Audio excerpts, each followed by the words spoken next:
We love Zencaster because it allows us to record the audio for our podcast and create the video segments we use for our weekly Sister Scoop episodes. Zencaster has helped us make content capture simple. It's now super easy to record a podcast with Zencaster. Log in using your browser and start recording a high-quality podcast right away. Record studio quality sound and up to 4K video with your guests, and feel a sense of zen knowing Zencaster's multi-layered backups ensure you always have your recordings in the highest quality, even if the connection is unstable. If you've thought about podcasting before and realized that you need a lot of different tools and services, those days are over.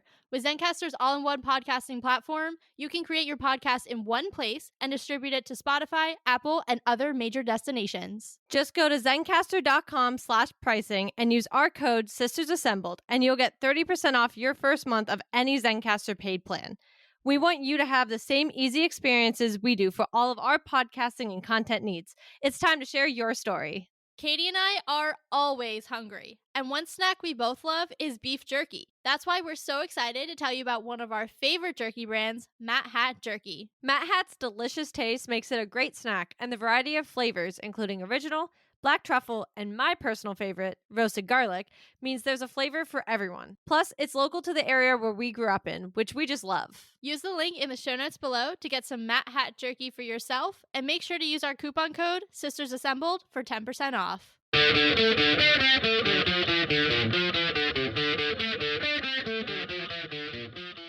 Hello, listeners, and welcome to Sisters Assembled. If you've been listening to us for the last few weeks, you know that we were still very much in our X-Men era with our casting series.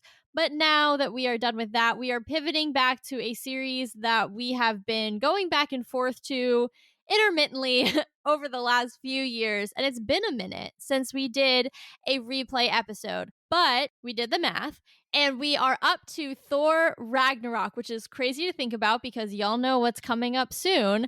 But today we're going to talk all about it. We're going to break it down, talk about our reactions, and all of the good stuff because this movie, top tier. But without any further ado, I'm going to let Katie go ahead and kick us off. It is a top tier movie. It is one of those that I put high on my list. It lives right next to Winter Soldier as far as I'm concerned because it truly is a great movie. And it's hard now that we've seen Thor Love and Thunder to go back to this one. Mainly because, let's be real guys, Thor 1, Thor 2, not their strongest for other reasons. Love and Thunder, also kind of not the strongest on the other end of the spectrum. And then we hit Ragnarok.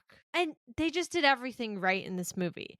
I think you have the seriousness that you need. I think you have the proper plot that really drives it forward the whole time. You have just the right characters written just the right way. And you still have the silly moments.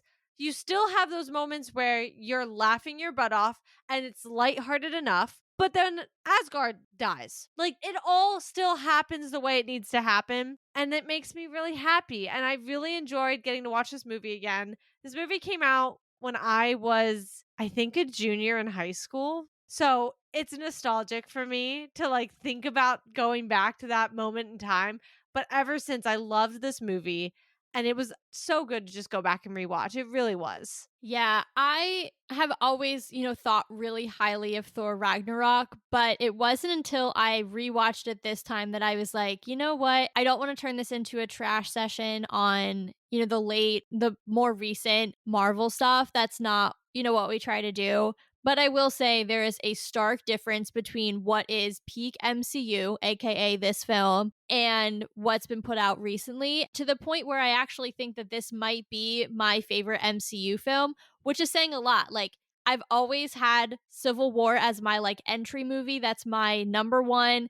Then I've loved, the first Avengers, kind of a nostalgic thing from even before I was a huge fan. And those have always been I'm a Cap girly, y'all know. You're also a Spider-Man girly, and you're not going to rank any of those higher?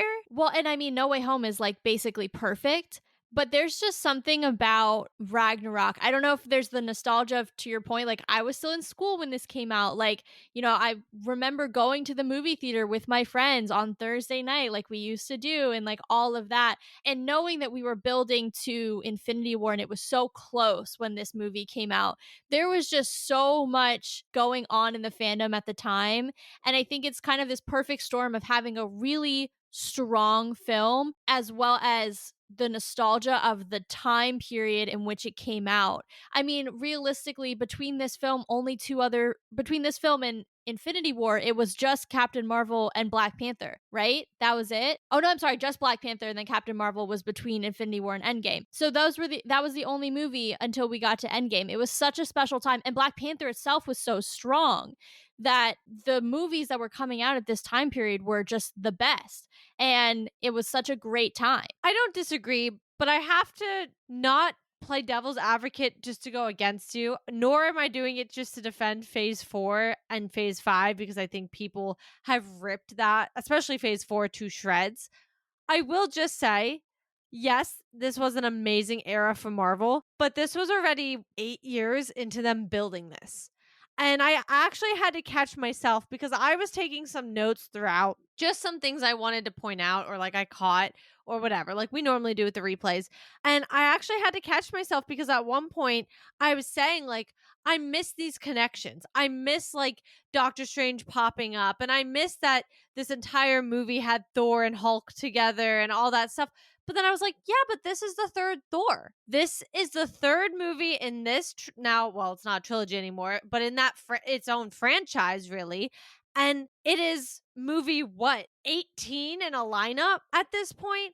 And so I had to catch myself doing that because I'm thinking, remember, phase 4 is the equivalent of a phase 1. And that's what I think a lot of people, including again myself, have really struggled with doing is backtracking. And I do think that is a little bit of Marvel's situation of what happened with phase 4, in my opinion. I don't think they should have backtracked. You should have these connections. Some of these people who are coming back, hey, all fought together in Endgame. Like, we should be seeing people connected. They should not be completely in their own realm. So I do think trying to emulate phase 1 was not the best move. But like I said, I did have to find myself or correct myself really and say, no, we were leading up to the big one. This is a movie or two away from Infinity War, as you just said. Yes, it's in the best era because at this point they perfected this all. They were leading us into these huge movies that were going to culminate the first, I don't even know how many years of Marvel. What was that, like 11, 12 years of Marvel? So yeah, you have to take that kind of step back and remember that in the meantime. Do I still think phase 4 was a strong? Probably not. But again, let's go back to phase 1, guys. We did those replays and we had some opinions. Yeah, we definitely had notes. No, that's a good perspective, I think, to take on, for lack of a better term, putting it into perspective. What are the expectations here? You can't, to your point, put something so far down the road that we're building into something like this and compare it to, for example, an Eternals, which is just completely introducing, an entire set of characters. They're two different movies, yes, but also two different purposes. Introducing versus continuing a much larger narrative, that's a completely different, type of soup. Right. I don't know why I said that, but that's what I'm saying. I like it. I'll go with it. I don't mind. But that all being said, does that change the fact that Thor Ragnarok is arguably one of the best movies that the MCU has ever put out, including all of phases 1 through 3? No. It is in a god level tier. That's the fact. If there's one thing this fandom has agreed upon for the most part, like I'd say 90%, you got the Winter Soldier up there, you got Thor Ragnarok up there. Like, these are those types of movies. And I loved it. I loved rewatching it. I think, again, it was a perfect mix. There were certain things that I didn't remember or I never caught, which I also liked. It's also fun to do these going back because we have what? Love and Thunder. We have 2 seasons of Loki. We have things that have followed up. We had a She-Hulk season that sat there and had Bruce come in. He's a whole child now. Like, let's not forget that. We have these things that have followed up with these characters, which I think is very, very exciting, that aren't just Infinity War and Endgame. Yeah, no, that's very true. And I do definitely want to get into character development post this film, because I think, especially with Thor, obviously Loki, yes, but I noticed it a lot with Thor, and it's something that I'm sure we'll get into when we talk about Infinity War and Endgame as well, because that's a big complaint of Caitlin's, I know, but I definitely want to touch on it a little bit here as well, and we'll do that later in the show. I think for me, one of the things that I have always loved about specifically this film is the use of music. I've said a lot about how Taika and Ryan Coogler are some of the biggest masters of using music in their films to really, and James Gunn obviously as well, to really, evoke emotion. I mean, thinking about Dog Days Are Over, that final scene of Guardians 3, the Black Panther soundtrack in general, and the way that I love that soundtrack, the way that it is integrated then into that film. And those are such important moments. The way that obviously Immigrant Song, when he's landing on the Bifrost, like these are iconic MCU moments for a reason. And I just, yes, you get it. Like, how to do this in such a seamless and important way to heighten the emotion. And I was living for that. That was like one of my, besides the comedy, that was like one of my favorite parts. I used to obsess over the music from this film. Like, I listened to the Grandmaster's theme for fun because I enjoyed it that much. And it's just like the dee nee nee nee nee nee. And I really enjoyed it. So I agree.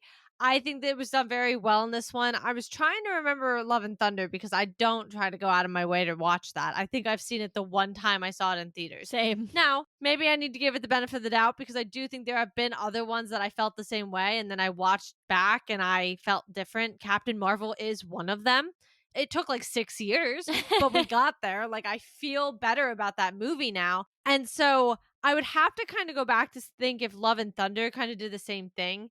But yes, I agree. I think the use of the music, I mean, again, it's the music, it's the characters, it's just the story. It all works. Yet I think what I want to get into first, because we've been doing our broad topics, is Loki and Thor. Yes, there's character development for both of them in phase 4 and 5 because we've had, like I said, 2 seasons of Loki. We've had Thor, Love and Thunder. I realized as I was watching this movie, as we were going through it, I realized that was the problem with Loki, and that was the problem with Love and Thunder. They don't have each other.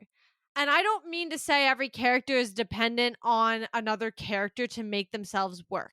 That's not true. However, here's another great example. Sam and Bucky. They're fine by themselves, written wise. Like, I love both characters, but how they are written by themselves, they're fine. They do what they need to do in whatever they make an appearance of. Together, that's a different story. You just up that level of whatever they're in. It just works. And I think that is what you really see with Thor and Loki. They work well together. This is the first movie where they're really, really, really in it together all the time because obviously Loki dies in like every other movie. But I think that's what really messed up Love and Thunder and Loki, both season 1 and 2 for me, was it was really hard for me to see these characters not together. There's just a lightness when they are, even when they're dealing with pretty strong things. Obviously, they lost now their second parent, dealing with their scary and amazingly dressed older sister who just comes out of the blue. Their whole planet just died. Like, I get it. There's a lot going on, but yet it's just they feed off of each other so well. And I do think that has opened my eyes to why I really couldn't watch the other ones. Yeah, I think that's such a good point. And I think the other nuance there that's important to highlight is not only, you mentioned Sam and Bucky as an example, not only do they make each other better and more interesting characters when they're together, again, to your point, totally solid. All 4 of them, totally solid on their own. We've seen them each do their own thing, and they're great characters. But for each pair, they bring out the best in each other and the most interesting aspects of one another. But I think what's even more interesting about Loki and Thor in this sense is they are each other's origin story, right? Like, Loki became a villain because of what he learned when he was fighting with Thor. Thor was cast out with Loki by his side, who then would not help him, who then, was working in the background doing all of that stuff. They are each other's origin story. So to take that out, that intrinsic piece of each one, and give them these other properties, it is missing the foundation of their stories. And I think that's the other part that, to your point, makes these successive projects weaker, is because you're not tapping into the essence of who they are. I mean, taking Loki, for example, because I think that's more of a glaringly obvious example, how many times has he mentioned Thor in the entire series? 3, 4 times in 12 And that was episodes? only season 2 because season 1, they shied away from that so hard it wasn't even funny. Yeah, other than when Kid Loki says he killed Thor and Loki looks like he was just electrocuted. Like that's really the only example I can think of in season 1, and then to your point it was a little more in season 2, which is why we all kind of thought that they would, reunite. Obviously that didn't happen. At least in Love and Thunder you could see the tattoo and he was, clearly still mourning his brother because of what he, saw happen, because that version of Loki, his version of Loki really is dead. So at least there were some more allusions to Loki in Love and Thunder, but you're still missing, without the two of them, without the relationship, without that development as an underpinning of the entire film, you're still missing intrinsic parts of both characters, and that's why they don't work on their own. At least not as strongly as they do together. I 100% agree. And that was the glaring thing to me watching this back, seeing these two interact. And again, Odin was in it for 5 seconds. He dies. Okay. We already lost Frigga before, so that's not a new development to this. So this is the first time you really get the brothers having to face their relationship on their own. They had parents who were like, "Forgive your brother. He doesn't mean it. No, like you're worthy too." Like they had parents who coddled them in different ways. Is Odin a good dad? No. No. This movie again establishes why he is a horrible father. Like Hela deserves better. Villain or not, she had plenty of reason to act the way she did. But again, he coddled Thor in a different way, and maybe he didn't always treat him the way Thor wanted to be treated, but it was something for Loki to be jealous about. And then Loki had the relationship he had with Frigga. So we see this in both of the first Thor movies. In this one, again, these are the brothers finally having to face their relationship together alone as grown adults who have to, understand who that other person is for them. And we do see Loki at one point say, well, they both say it, maybe this is time to go our own ways. We should separate. This isn't for us anymore. We're too different. This just isn't what we want. But they're together at the end, aren't they? And I think that's what's so hard for me is then I know where this goes. And well, one, I really know where it goes in the next 5 minutes. Like I know what's coming. Yeah. But I also know what has come down now in phase 4. And I think that's what has really hurt me. But being able to watch Ragnarok again, I was like, oh, but this makes me happy. Yeah. It's like if I could just hold that little snapshot in time where Thor is sitting on the throne and he has what is essentially his court around him. Korg, me, Loki, Valkyrie, Hulk, all those guys and gals, around him, supporting him as he takes on. And let's just get into it, because this is probably my biggest gripe, not with this film, because I think it's done perfectly in this film, but the way Thor is done throughout the rest of the series thus far is, to me, it was this perfect moment where he walks through his people and he sits, and I think it is Loki who says, "Your throne." It's either him or Valkyrie. Yeah, it was one of the two. It might be Valkyrie, you're right. But one of the two of them says that to him, and it's this perfect full circle moment, because where do we start the series? Where does Thor start? On his coronation day. Yep. Supposed to be, taking over. And he obviously blows that opportunity, and he does a lot of growth. We see that. That's part of his story, right? And then for it to come full circle where he no longer wants to be king, but he will take on that mantle because it is his birthright and it is his responsibility. And though he no longer wishes it to be, that is what he will do. He will make that sacrifice. Perfect ending, perfect full circle moment. And then you go into Infinity War and Endgame, and you have the whole power debacle. And we're not going to get into that because we'll discuss it, when we do those movies, of course. That's going to be my soapbox, everybody. I will go off for 10 minutes on that alone. I know. I'm excited for you. We're going to do 2 episodes for Infinity War alone. And then we have, Love and Thunder, in which he is, not king. And don't get me wrong, I love King Valkyrie. I think she's great. But there was something important narratively that was happening for Thor to take over as king. And I think losing that really took a step back in his development, because he was no longer taking on that responsibility. He was back out gallivanting around the universe. And part of that is his grieving process. He just lost the last member of his family, and I get it. But the other part is that doesn't mean you take an entire step back as a character. And I know he, had his whole bro Thor phase, and we'll talk about that. But to me, on top of making Thor a joke, and I mean, Chris has even come out and said, like, I made a joke of myself in that film. Like, he truly regrets how funny that film was or was meant to be, whatever. At the end of the day, Thor's development took so many steps back after this moment that to me is the peak. That moment when he sits on the throne and he has his court, that is it. And it really hurts me to know where they go from here. I completely am on the same page with you. And I think there's a few reasons to that.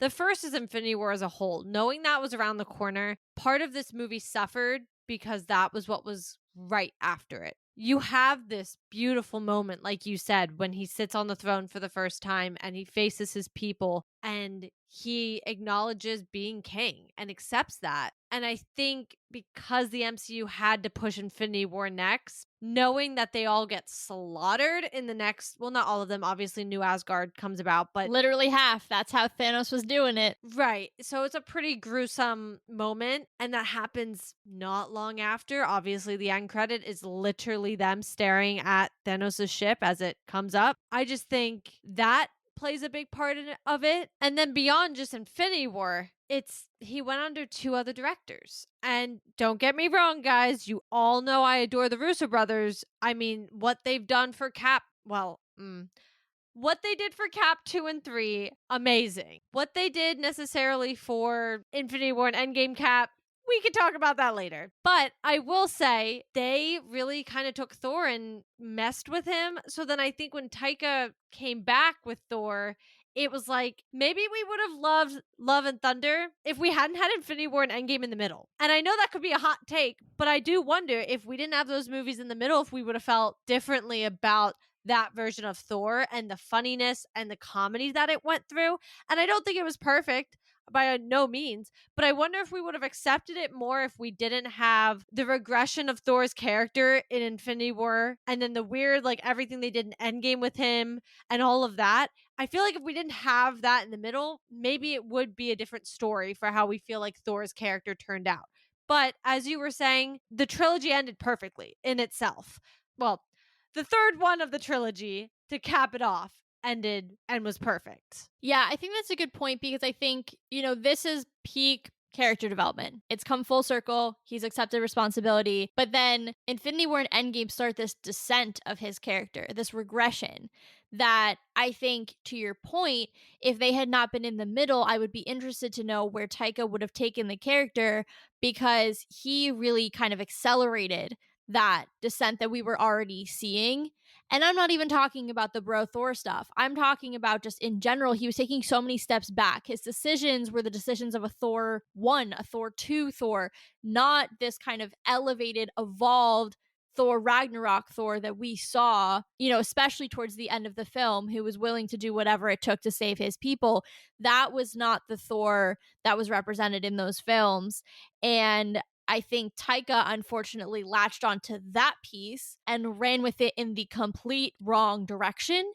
And that's what makes Thor Love and Thunder such a grating film because it's not even just the tone and the comedy. It's the fact that all just makes Thor more of a joke. It's like you got this peak and you reached it and then you fell down the valley, and instead of like reaching a like ledge and like catching yourself, which could have been Love and Thunder, he was like, actually, I'm just gonna jump off the rest of the way and free fall. Yeah, I see exactly your point. And I think no part of me disagrees, but I do think part of it too is what do you do when you make the perfect movie with the perfect character development? And obviously, we'll get into what happens in Infinity War and Endgame more detailed when we cover those. But the whole point of this is Thor learning he doesn't need his hammer and that he is insanely powerful. Because remember, guys, God of Thunder here. And so, he loses his eye because that's the homage to Odin. He doesn't need his hammer. He loses his hammer because that's to prove he doesn't need something like that. Because remember, too, the whole point of the hammer was to channel his energy and to channel his power. Well, guess what? He's so powerful now, he doesn't need it. He has opened a whole new door to his abilities. I mean, he has the friends near him that he has. He takes on the king mantle in that moment for his people and accepts the throne finally. There's a list I could go through here. And I understand he loses Loki, and that's a huge thing that goes on.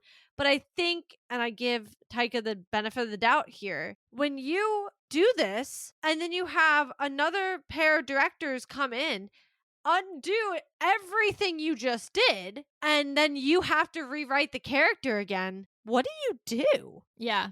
It's like a rock in a hard place. It definitely doesn't give him the room to maneuver. Like I said, it's either you catch yourself on the ledge and start climbing back up the mountain, or you just embrace it and you free fall. And unfortunately, in my opinion, he chose the wrong choice, but those were his two choices. No, I definitely I agree. It's unfortunate because, and let's be real, almost not a single movie that Marvel has ever put out that is in their own like trilogies, Cap, Iron Man, Thor, any of them can be watched back to back. You cannot watch the Cap trilogy. I'm going to be honest. You can't just watch it. There are so many things to fill in the meantime, and especially Civil War. You'll be like, who the heck are all these people? Yeah. What is this relationship? I don't understand what's going on. And Thor is just the same way, especially between Ragnarok and, well, and obviously the whole Jane thing. But beyond her, especially between Ragnarok and Love and Thunder. So it is hard. And I think, unfortunately, to your point, that's what struggled with Love and Thunder. But Ragnarok is perfect. It is. And I want to get into some of the things with Loki because that's kind of our other main person here. And the thing with Loki that I loved about this was it was Loki again. And guys, we all know how I feel about the Loki series. It is what it is. I'm not saying it's horrible, but I miss this Loki. And I miss the anti hero of Loki and just the quip he had and the sass. And don't get me wrong, that's not all completely gone, but it's just not the same. And I get it. Everybody's going to come after me and say, it's not the same Loki. He doesn't have all the same experiences. I understand. I do. But you can't tell me it's not hard to have watched this character since what, 2010, 2011, and then suddenly have to reboot his character in 2021 and just be like, okay, we have to completely ignore everything past 2012 Avengers. Didn't actually happen to this guy. And I just have to accept that. I can't. It's very hard. And I loved seeing him again. I love seeing him with Thor, and I loved seeing him just be Loki. Yeah.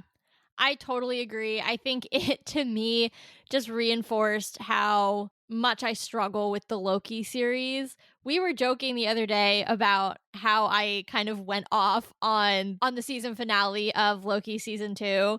And because I mean, if you guys listen to the show, you know that up until that point, we were pretty much vibing. We were like, all right, cool. And then I went off again because you destroyed a character's entire motivation and development. But listen to that episode for more of my thoughts. But to me, it's just like so frustrating because this just reinforces like what a strong character Tom Hiddleston had built, you know, over these, at this point, it would have been 6 years between 2011 and 2017 when Ragnarok came out. And he had built this character that we loved and we watched grow and evolve. And it is a different person. It is not Loki. And so yes, there's some piece that has to be managing expectations because it's not the same character and you're never going to get that character back. He's dead. We watched it. It literally happens 10 minutes after this film ends. But it's hard to do that when it isn't always portrayed that way, right? Like we're expected to just accept this new Loki as if he's the Loki that we know and love.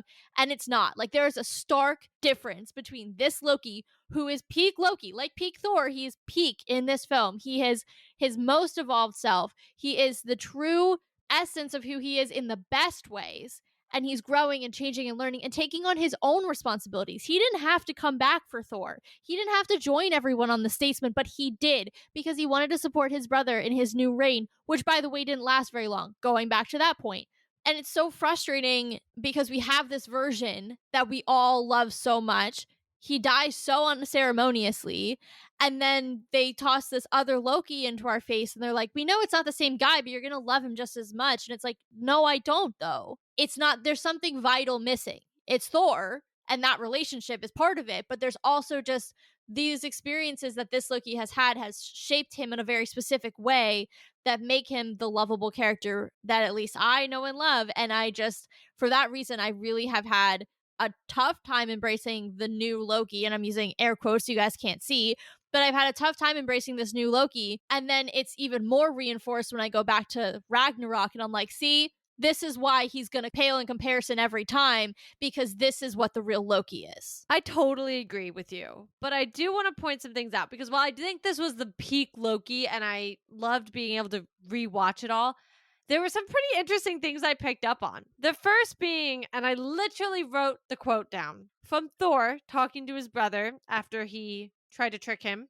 He said, "You'll always be the god of mischief, but you could be more." And I loved that. I had to go back and replay it because, of course, we don't know if they had the foresight of where this was all going. But knowing where it did, even though we don't love it all, he's the god of stories. He's essentially the god of the multiverse. He has become more. Now, again, not this Loki, as T just kind of pointed out, completely different version, but it happened. He had the potential to become more, and he did. This Loki also never had the conversation with Thor, but that's besides the point. That's not important. I want to go a slightly different route talking about Loki because I think you said everything regarding the Loki show itself that needs to be said here. I love Loki to death. But if there's one thing rewatching Ragnarok proved to me is that he's the reason Thanos happened and he caused his own death. Yeah. And I do love Loki. We all know this, Loki girl since day one. But my guy, if you would have just left the Tesseract to die on Asgard when Asgard died, we wouldn't be here. We wouldn't be here. I hear you. I do. I just want to say, as defending Loki here for a second, did he put a target on the Statesman's back for Thanos to come after them because he grabbed the Tesseract and therefore the Space Stone? 100%. I agree with you there. However, if he had left it on Asgard, because it's an Infinity Stone, I don't know that the stone itself would have been destroyed. I don't know that that level of power compares to something like a Wanda who's actually able to destroy a stone. I just don't think that Ragnarok itself was strong enough to destroy the stone. Would it have probably blasted it far away and put Thanos on a completely different path? Yes. Would it have maybe delayed him in getting the Space Stone?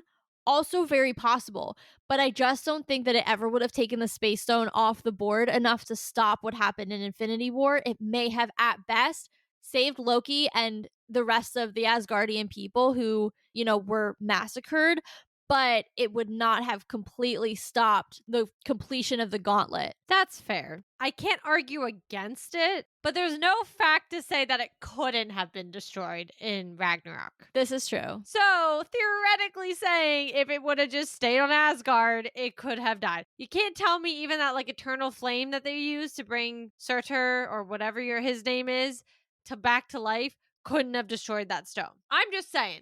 I think the possibilities are there. That's all. And I love Loki, but again, I was like, hey, buddy, did this to yourself. Did this to the rest of the people of the universe. The only other thing I wanted to talk about, and you know what? Call me stupid, and that's okay if that's what has to happen here. But I don't think I realized New Asgard was set up where Odin died. I don't think I fully realized that either. They said Norway, and I was like, oh, that makes sense. Norse mythology.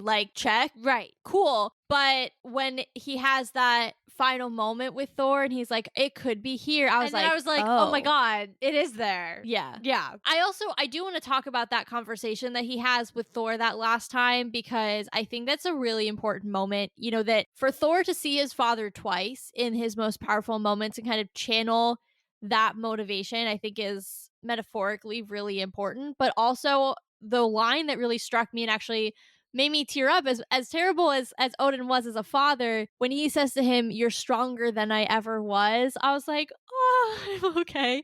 Everything is fine.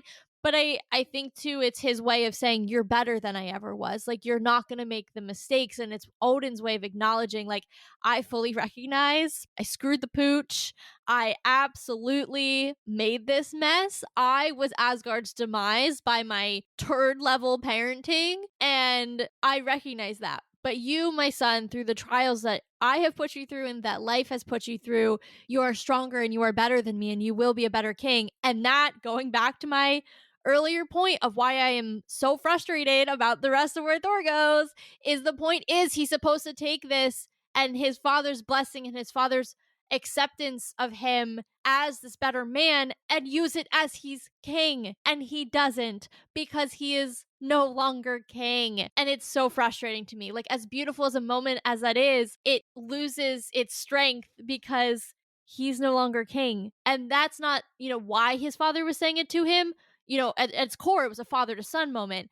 But the ramifications are, you are taking over as king and you will be a better king than I ever was. And at the end of the day, isn't that what Thor's first 3 movies and his character arc up until this point were all about? Ugh, I'm going to get off that soapbox, but every narrative point leads back to that. And so I'm going to keep bringing it up until I can. I have things to add. First being, as bad as a father as a whole that Odin always will go down in history as being, if there's one kid he wasn't a horrible parent to, it was Thor. True. And of course, part of that is he was next for the throne, and that clearly played a role. He also was his son. And I'm saying between right now, Thor and Loki, he also was his biological son. And while obviously Odin and Loki worked on their relationship, by the end here, he even says to Loki, "You were always my son." Obviously, there was a rift there, whether Odin meant there to be or not. So yes, this was a powerful moment for that. Then as far as like Hela, he was like, "Ooh, bye," and hid her from eternity, and they just found out they had an older sister. So clearly didn't handle some things well with the other two. And I'm not saying he was perfect with Thor, but I do think this moment really opens that door to show Thor had a very different relationship with his father. And yes, I agree that some of it being walked back, like the whole king part and wearing that title and sitting on his father's throne like it was always meant to be, is upsetting. But this conversation as a whole is, I think, so important. And it really is touching because, again, we can hate Odin, and we do in our own ways, but that doesn't take away from the fact that Odin as a whole is a very intelligent character.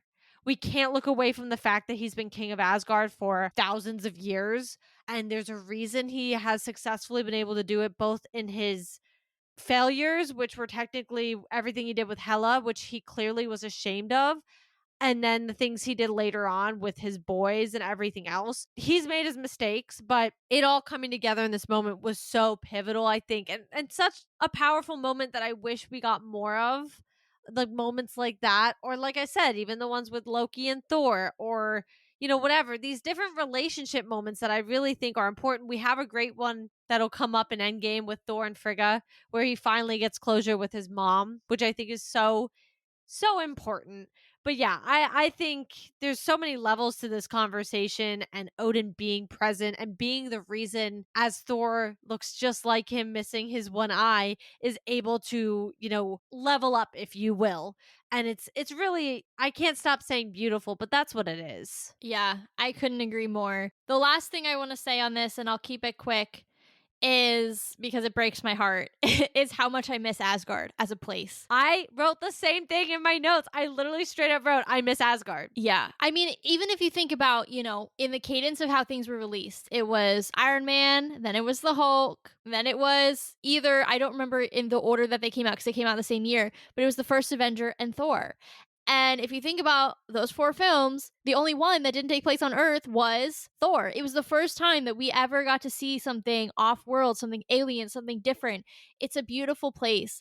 And it is, and based on so much mythology that I think we could have spent 10 movies exploring Norse mythology on Asgard and have Thor fight some of those types of characters. I don't know if all of those made it into the comics, but those types of things. That's a whole nother realm that we're never going to get to explore because they destroyed Asgard. And that's really hard too. Like, that brought, I think, the end of an era. And honestly, if I'm being real, I think we are saying this without saying it throughout the episode. This should have been it. Like, I love Chris Hemsworth, but this was meant to be it for Thor until, after Infinity War and Endgame. Like, he was supposed to be in those films, sure, yes, but I don't think he was supposed to have another solo film. Because if you think about the way he is written, the way the story ends, the full circle, the loss of his home, to me, that's the perfect ending of a trilogy. The same way that Cap's story ended in Endgame because his trilogy was done.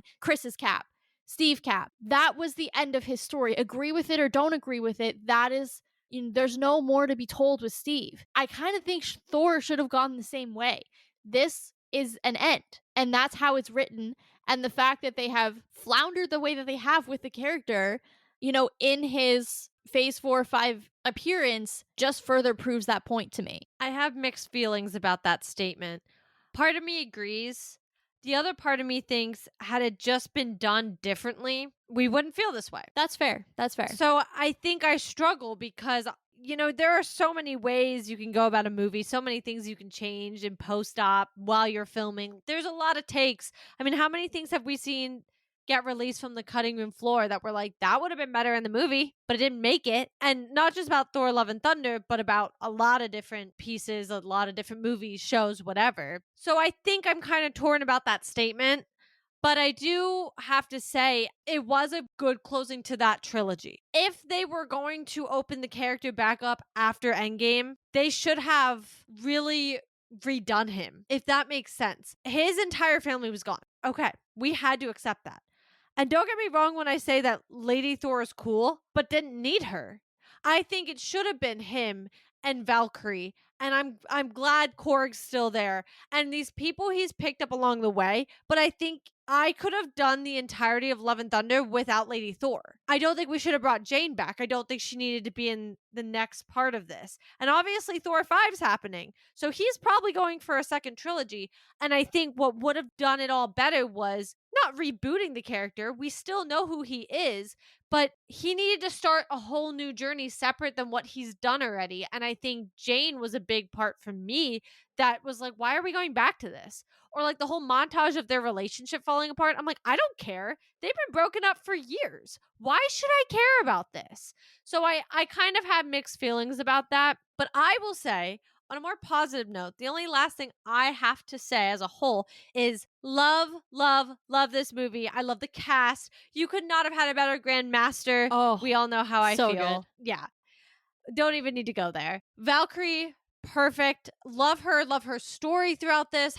And I said this at the beginning of the episode, but having Hulk come in and having Bruce be there and back and forth, and obviously his character development we could study that where this is going right now.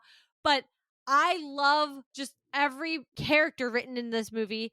They make me chuckle. I mean, freaking Korg, begone. What is it, Ghost or whatever? I'm like, oh my God, stop.